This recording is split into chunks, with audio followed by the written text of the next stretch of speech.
Hello student, मैं doctor Balbir Singh science lab में आपका स्वागत है।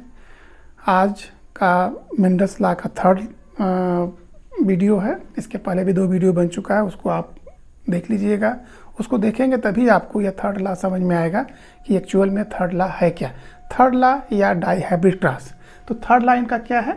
लॉ ऑफ इंडिपेंडेंट असॉर्टमेंट, या इसी को हम डाइहाइब्रिड क्रॉस भी कहेंगे। दोनों चीज़ें आपको समझाएंगे कि ये एक्चुअल में डाइहाइब्रिड क्रॉस कैसे है या इंडिपेंडेंट असॉर्टमेंट कैसे है। ठीक है, तो थर्ड वीडियो इसको आप देखिए, समझिए और आपको समझ में आ जाएगा। देखिए, इसके पहले जो आपको बताया गया था फर्स्ट लॉ मोनोहाइब्रिड क्रॉस, उसमें मेंडल्स ने जो इसके पी प्लांट के जो पाइसम सटाइवम है, पी प्लांट के 7 कैरेक्टर थे। 7 कैरेक्टर को इन्होंने कंसीडर किया था। उस 7 कैरेक्टर के हर एक कैरेक्टर के 2 मेन कैरेक्टर थे, या तो वो डोमिनेंट कैरेक्टर था या रिसेसिव कैरेक्टर था। प्रभावी अप्रभावी दोनों थे। लेकिन मेंडल्स ने देखा कि अभी तो उन्होंने एक ही क्रॉस को, फिर उन्होंने देखा कि एक साथ 2 कैरेक्टर इन्होंने देखा। इट मीन्स कि एक साथ जब उन्होंने 2 कैरेक्टर को ध्यान में रख करके क्रॉस कराया, तो यहाँ पर देखिए डाइहाइब्रिड क्रॉस क्या है? Cross involving 2 pairs of contrasting characters. 2 अलग अलग कैरेक्टर्स को इन्होंने अपने एक्सपेरिमेंट में करके देखा कि उसका क्या रिजल्ट आ रहा है। तो इसमें हम एक कुछ भी ले सकते हैं, मतलब जो उनकी 7 कैरेक्टर उसमें से कोई भी ले सकते हैं। तो हमने यहाँ पर पी प्लांट जो सीड है, सीड का कलर एंड उसका शेप, उसका कलर अब इस तरह से देख सकते हैं। तो 4 कैरेक्टर हो गए अलग अलग। मेन 2 कैरेक्टर हैं, लेकिन उसके 4 अलग अलग कैरेक्टर हो गए, 2 डोमिनेंट और 2 रिसेसिव के। अब यहाँ पर हम इसको समझने की कोशिश करते हैं एक्चुअल में है क्या। Seed of colour, seed of colour या तो कलर येलो होगा या ग्रीन होगा। येलो कब होगा? जब उसमें डोमिनेंट जीन होगी। डोमिनेंट जीन अगर है तो इसको हम डिनोट कर रहे हैं या रिप्रेजेंट कर रहे हैं कैपिटल वाई से। पहले भी मैं बताया था आपको कि जब कोई भी डोमिनेंट कैरेक्टर होगा उसको हम कैपिटल लेटर से डिनोट करेंगे या रिप्रेजेंट करेंगे, और जो रिसेसिव कैरेक्टर होगा उसको हम स्मॉल लेटर से डिनोट करेंगे। सेम उसी के स्मॉल लेटर से डिनोट करेंगे। तो यहाँ पर देखिए सीड का कलर है येलो, और अगर उसका हम रिसेसिव कैरेक्टर लें तो होगा ग्रीन। ग्रीन को हम स्मॉल वाई से रिप्रेजेंट कर रहे हैं। इसी तरह से सीड ऑफ शेप, शेप इसका कैसा है? अगर वह डोमिनेंट होगा, प्रभावी होगा, तो राउंडेड होगा या राउंड, गोल, कंप्लीट गोल। इसको हम रिप्रेजेंट कर रहे हैं कैपिटल आर से। इसी तरह से रिंकल्ड मीन्स होता है झुर्रीदार। तो झुर्रीदार अगर है तो इसी के हम स्मॉल लेटर से रिप्रेजेंट करते हैं। पर कभी भी पहले भी मैं आपको बताया था कि जब भी रेसेसिव या अप्रभावी कैरेक्टर होगा उसको हम स्मॉल लेटर से डिनोट करेंगे या रिप्रेजेंट करेंगे, और डोमिनेंट कैरेक्टर को कैपिटल लेटर से डिनोट करेंगे। अब यहाँ पर देखा गया तो अब क्या क्या 2 तरह के 2 पेयर हो गए। अभी क्या था उसमें? 1 पेयर। देखिए 2 पेयर है, capital Y and capital R capital. तो 2 पेयर जो जीन है इसको हमने यहाँ पर क्या किया गया कि देखो P1 means parents 1, P2 parents 2। इसका सिंबल है मेल और फीमेल का, ये मेल है। इस प्लांट को हमने फीमेल के रूप में यूज किया है, मतलब मेंडल्स ने किया था, हमने नहीं किया है। हम यहाँ पर आपको समझाने की कोशिश कर रहे हैं। अब देखिए, तो सबसे पहले क्या होता है? कभी भी जब कोई क्रॉस होता है तो उसके पहले गैमीट फॉर्मेशन होती है। तो गैमीट फॉर्मेशन में देखिए किस तरह के गैमीट बनेंगे। गैमीट तो एक ही तरह का बना है, तो कैपिटल वाई और कैपिटल आर, मतलब येलो एंड राउंड। इसी तरह से ग्रीन और रिंकल्ड जो है वह उसको स्मॉल वाई और स्मॉल आर से रिप्रेजेंट किया गया। इसमें जो गैमेट बना है small r and small r. अब इसमें क्रॉस कराया गया तो ये देखा गया F1 जनरेशन में 100% येलो एंड राउंड, मतलब वही जो फर्स्ट लॉ था, लॉ ऑफ डोमिनेंस, उसी तरह का रिजल्ट मिला इनको, सेम उसी तरह का रिजल्ट था। तो यहाँ पर हम रिप्रेजेंट इसको देखें, capital R capital Y small y capital R small r. एक चीज़ और आपको बता दें, हमेशा जो डोमिनेंट जीन होगा उसको हम पहले लिखते हैं, रिसेसिव को बाद में लिखते हैं, इसका हमेशा आप ध्यान दीजिएगा। तो यह जब रिजल्ट मिल गया तो इन्होंने क्या किया, अब इसमें सेल्फ क्रॉस करा दिया। तो सेल्फ क्रॉस कराने के बाद थोड़े से उसमें जो गैमेट फॉर्मेशन है वो हो सकता है कि आप एग्जाम में भूल जाएं या लिखने के समय भूल जाएं। तो उसके लिए बहुत सरल तरीका, बहुत आसान है, इसको भी मैं यहाँ पर आपको मैं बता रहा हूँ। अब self cross between F1 generation. अब देखिए ये जो मिला आपको फर्स्ट जनरेशन में, ये रेशियो मिला 100% येलो एंड राउंडेड, ठीक है। अब यहाँ पर थोड़ा सा उससे बहुत ज़्यादा कठिन नहीं है, कॉम्प्लेक्स नहीं, आप समझेंगे तो बहुत आसानी से समझ पाएंगे।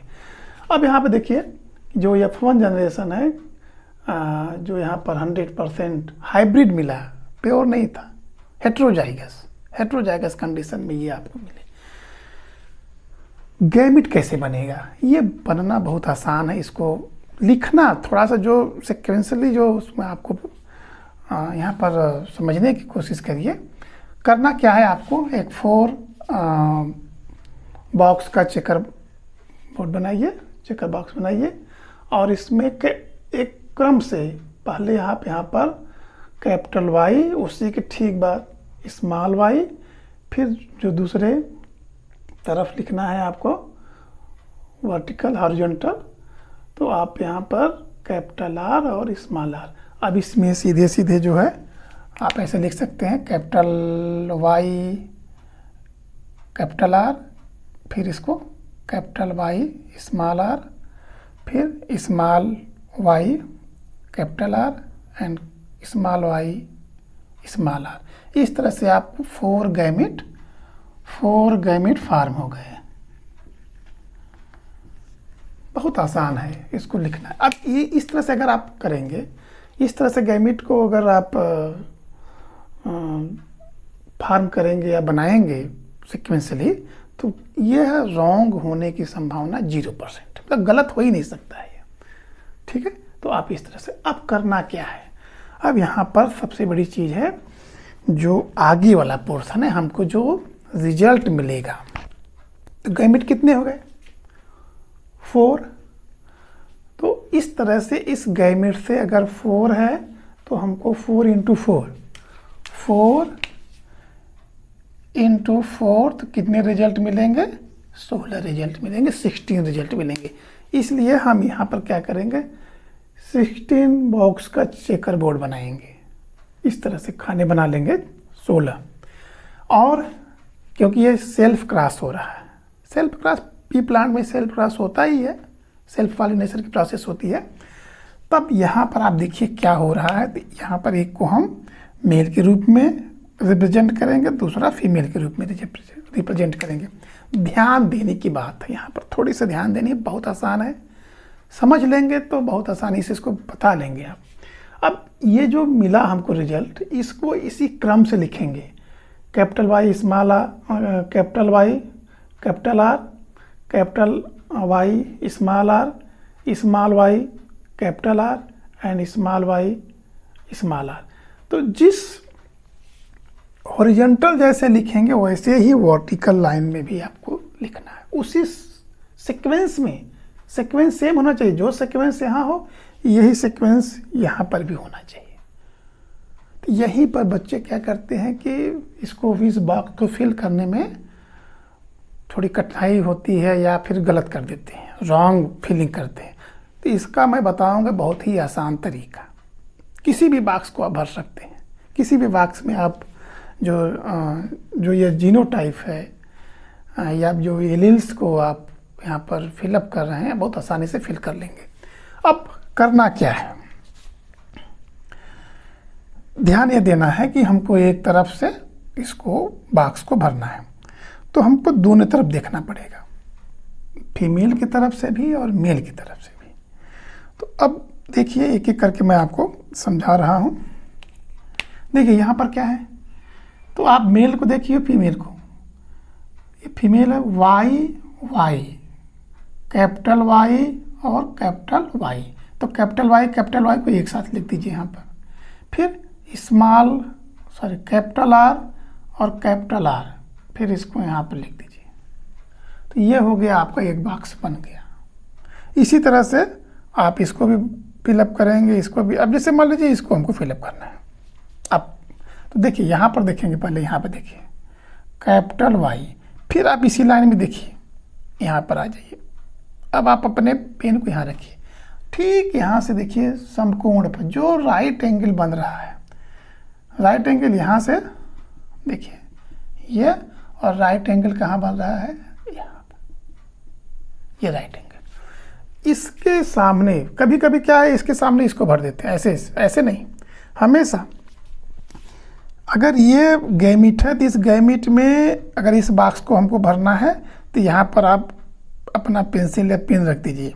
फिर इसको देखिए, इसके ठीक ऊपर कौन सा है, अब यहाँ पर हम इसको लिखेंगे कैपिटल वाई, फिर यहाँ पर कैपिटल वाई है, फिर यहाँ पर देखिए स्मॉल वाई है, तो स्मॉल वाई, फिर आप देखिए यहाँ पर कैपिटल आर है, तो कैपिटल आर, और यहाँ पर क्या है स्मॉल आर, तो स्मॉल आर हो गया। ठीक है, तो आप किसी भी यहाँ पर जो बॉक्स है, किसी भी बॉक्स को बहुत आसानी से फिलअप कर सकते हैं।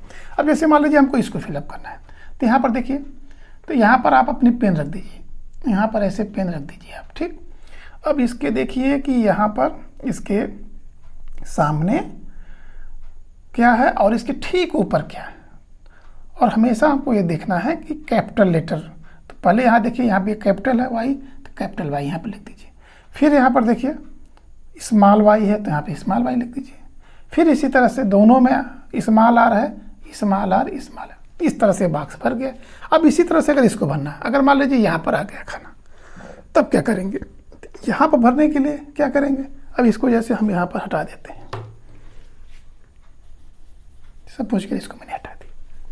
अब आपको भरना है, तो सबसे पहले क्या करेंगे, यहाँ पर सबसे पहले देखिए यहाँ पर आप अपने पेन रख दीजिए, खाली बॉक्स है ना, यहाँ पर पेन रख दीजिए। अब देखिए कि इसके हॉरिजॉन्टल में यहाँ पर कौन सा गैमीट है, तो ऐसे आप देख दीजिए, इस बॉक्स को भरना है, यहाँ पर देखिए, तो यहाँ पर देखेंगे, फिर इसके बाद ऊपर देखेंगे, इसको देखेंगे, इसे देखेंगे और इसे देखेंगे। तो हो गया ये स्मॉल वाई और कैपिटल आर और स्मॉल आर बन गया, हो गया पूरा। चलिए इसी तरह से क्या करेंगे, हम जितने भी 16 बॉक्स हैं, 16 बॉक्स को फिल करेंगे। कभी भी गलत नहीं करना, अगर एक आप फिल कर दिए तो आपका जो भी जीनोटाइप फिनोटाइप सारे रेशियो गलत हो जाएंगे, और फिर आपको जो रिजल्ट है या जो समझाना है वो नहीं मिल पाएगा। तो बहुत आसान तरीका है जो मैंने आपको बताया। यहाँ पर गैमीट फॉर्मेशन भी आपको F1 जनरेशन मिल गया। अब F1 जनरेशन को वाई एक तरफ लिख दीजिए, आर एक तरफ लिख दीजिए, और उसमें इसी के हिसाब से फिलअप कर दीजिए। अब यहाँ पर ये फिलअप कैसे किए, वाई और वाई आर, फिर ये वाई एंड आर, इस तरह से आपको 4 डिफरेंट टाइप के गैमीट फॉर्म हो गए। और इसी गैमीट को इसी सीक्वेंस में लिखना है, जिस सीक्वेंस में हॉरिजॉन्टल होगा उसी तरह से वर्टिकल। इसको हमेशा ध्यान में रखिएगा, इसको ध्यान में रखेंगे तो बहुत आसानी से इसको समझ पाएंगे। अब देखिए, हम आपको पहले ही बताए थे कि 2 तरह के चीज़ें होती हैं, एक होता है जीनोटाइप, दूसरा होता है फिनोटाइप। तो जरूरी नहीं कि जो जीनोटाइप अलग अलग है तो फिनोटाइप भी उसी तरह से है। यहाँ पर क्या देखना है, तो जीनोटाइप आपको अलग अलग हो सकते हैं, बस उसमें ये देखना है कि उस जीनोटाइप में या जो सीक्वेंस हमको मिला है उसमें कोई डोमिनेंट जीन है क्या। अगर डोमिनेंट जीन होगी तो जो रिजल्ट हमको मिलेगा वो हमेशा किसका मिलेगा, डोमिनेंट का मिलेगा। तो जीनोटाइप फिनोटाइप यहाँ पर हम इस जीनोटाइप को भी अलग अलग यहाँ पर नोट किया गया है।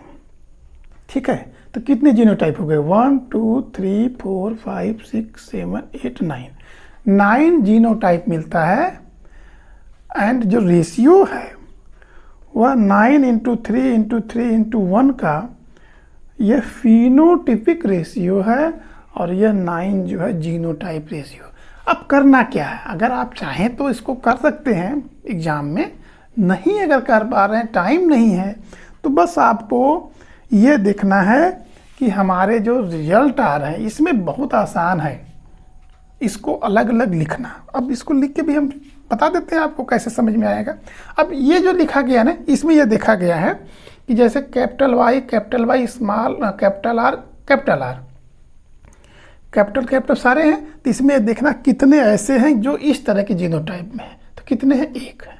अब इसको देख लीजिए, capital Y small y capital R, ये 2 तरह के। तो इसमें देख लीजिए ऐसा कहाँ पर है। तो एक तो ये मिल गया आपको। तो करना क्या होगा कि जो भी मिले उसे छोटा सा कट लगा दीजिए या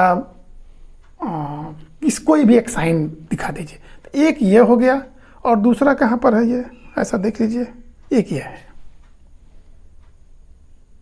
कट लगा दीजिए। आप इसको नोट कर लीजिए। इसी तरह से देख लीजिए कि ये जो रेशियो है genotype, capital Y small y capital R small. अभी देखिए कि ये 4 कहाँ है।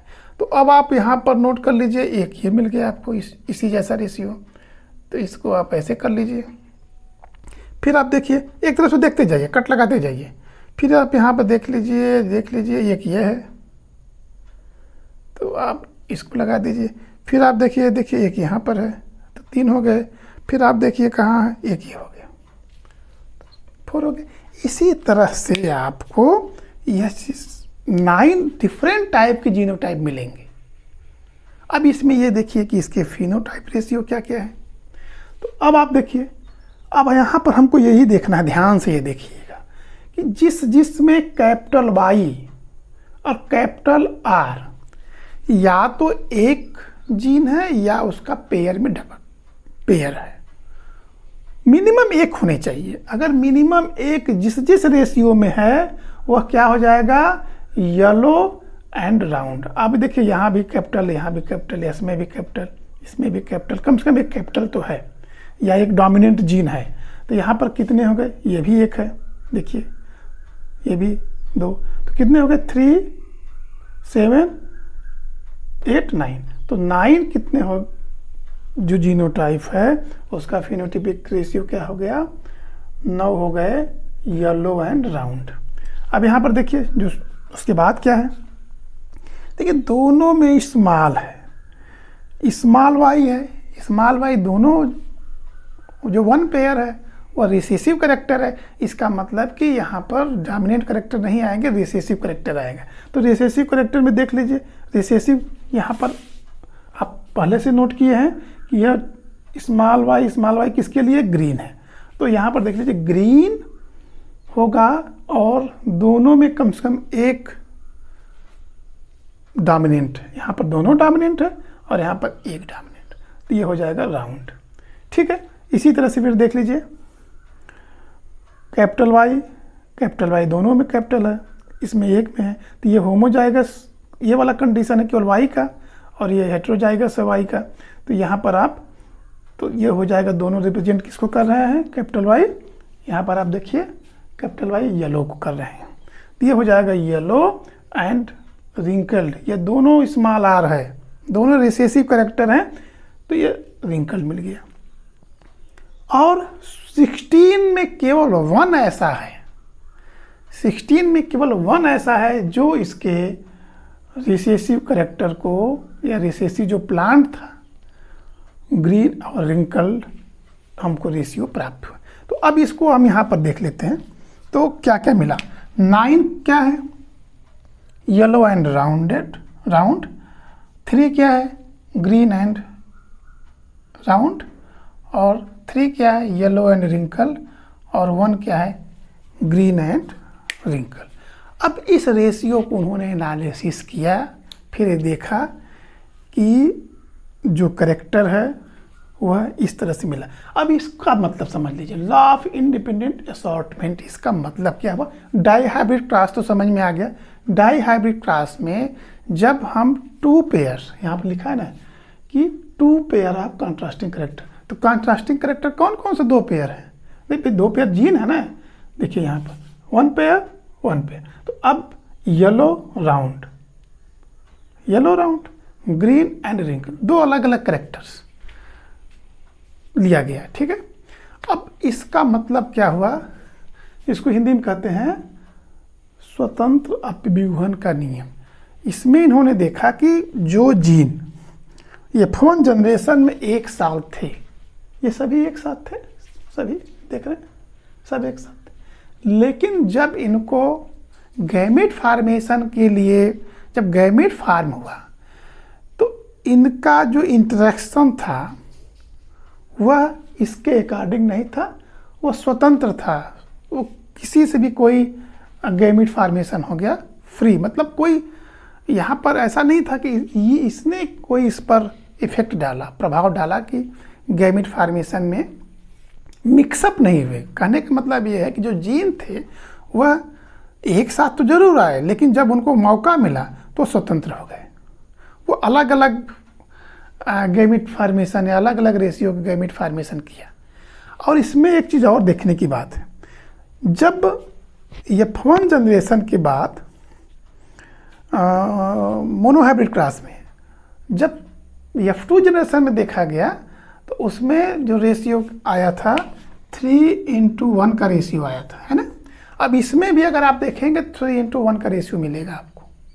कैसे मिलेगा? कौन सा? डोमिनेंट और रिसेसिव। डोमिनेंट, अब आप यहाँ पर देख सकते हैं, ये येलो, फिर येलो, ये येलो, इसमें के पूरे येलो, तो कितने हो जाएगा? 9 और 3 इसमें है, तो हो जाएगा यह 12। 12 क्या है? येलो है। टोटल में जो 12 हमको मिले, येलो मिला। फिर इसी तरह से देख लीजिए, राउंड का देख लीजिए, यहाँ पर 9 राउंड है, फिर यहाँ पर देखिए 3 राउंड है, तो जो हमको राउंड मिला वो भी 12 मिले, 12 मिला। अब यहाँ पर देख लीजिए, ये रिंकल देख लीजिए, मतलब राउंड के बाद ग्रीन कितने हैं? तो यहाँ पर ग्रीन है 3, 1 2, ये हो गए 3, तो यहाँ पर जो ग्रीन है वो मिल गया 3। तो अब जब इसका आप रेशियो निकालेंगे तो 3 ये हो गया, 1 ये हो गया इसमें का ग्रीन, ये हो जाएगा टोटल 4।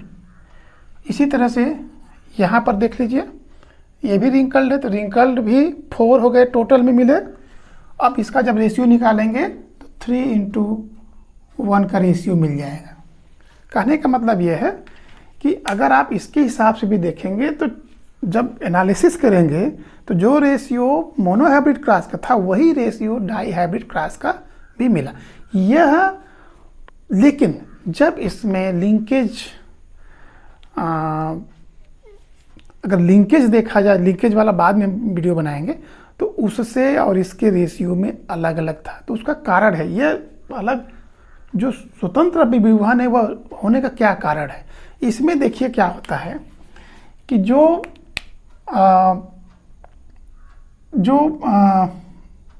क्रोमोसोम्स हैं, इसमें क्या होता है कि जो संभावना ये है कि होमोलॉगस क्रोमोसोम, जैसे यहाँ पर आपको मालूम है कि हर एक जो जैसे डिप्लॉयड, जो डिप्लॉयड एनिमल्स या प्लांट होते हैं उसमें 1 पेयर क्रोमोसोम्स होते हैं, ठीक है। 1 पेयर क्रोमोसोम्स होते हैं, सबको मालूम है। एक फादर की तरफ से आता है और एक मदर की तरफ से आता है। अब यहाँ पर जो स्वतंत्र अपव्यूहन हुआ, तो यहाँ पर जो प्रोबेबिलिटी है उसमें जो जीन थे वह डिफरेंट क्रोमोसोम पर थे, अलग अलग क्रोमोसोम पर थे, या तो अलग अलग क्रोमोसोम पर थे, या यह एक ही क्रोमोसोम के दो अलग अलग छोर पर थे। इसीलिए गैमेट फॉर्मेशन में इंटरेक्स मतलब जो लिंक्स था, लिंक्ड मतलब एक दूसरे से जुड़े हुए, लिंकेज का कोई प्रभाव नहीं पड़ा और स्वतंत्र हो गए, स्वतंत्र भी हुआ, स्वतंत्र रूप से वो अपना गैमेट का फॉर्मेशन की, मतलब वो जाने के लिए स्वतंत्र थे। अगर यही चीज़ें, अगर इस एक जीन यहाँ होता, एक यहाँ होता, एक यहाँ होता, तो यहाँ से गैमेट फॉर्मेशन, क्योंकि ये लिंक्ड जीन है, एक दूसरे से जुड़े हुए जीन है, तो यहाँ पर उनको गैमेट फॉर्मेशन इस तरह से नहीं होता। और जो रिजल्ट है, क्योंकि जो लिंकेज वाला प्रोसेस में देखा गया, तो इस तरह का रेशियो नहीं मिलता है। यह किस में मिलता है? प्लांट के, जब पी प्लांट में देखा गया तो इसमें कुछ ऐसे भी करैक्टर हैं जो आप बाद में पढ़ेंगे, वह इसको फॉलो नहीं करता, तो इसकी भी एक लिमिटेशन है। लिमिटेशन और ये रिजल्ट तभी मिलेगा जब गैमेट या जो जीन है वो पास पास ना होकर के दूर दूर रहेंगे या अलग अलग क्रोमोसोम्स पर रहेंगे, तभी वो आसानी से गैमेट फॉर्मेशन करेंगे। तो ये आप चीज़ों को समझ लीजिए, नोट कर लीजिए, और फिर आप आगे वाला इसके बाद के भी। तो ठीक है, इसको आपने देखा है, और इसके पहले भी जो 2 वीडियो हैं इसको भी आप देख लीजिएगा। वीडियो को लाइक करिए, सब्सक्राइब करिए और अपने दोस्तों को शेयर करिए। तो बस मैं इसको समाप्त कर रहा हूँ। आई होप आपको समझ में आया होगा। अगर नहीं समझ में आया है कोई चीज़ तो आप नीचे कमेंट बॉक्स में ज़रूर लिखने की कोशिश करिए, मैं उसको सुधार के बताऊँगा। ठीक है, थैंक यू।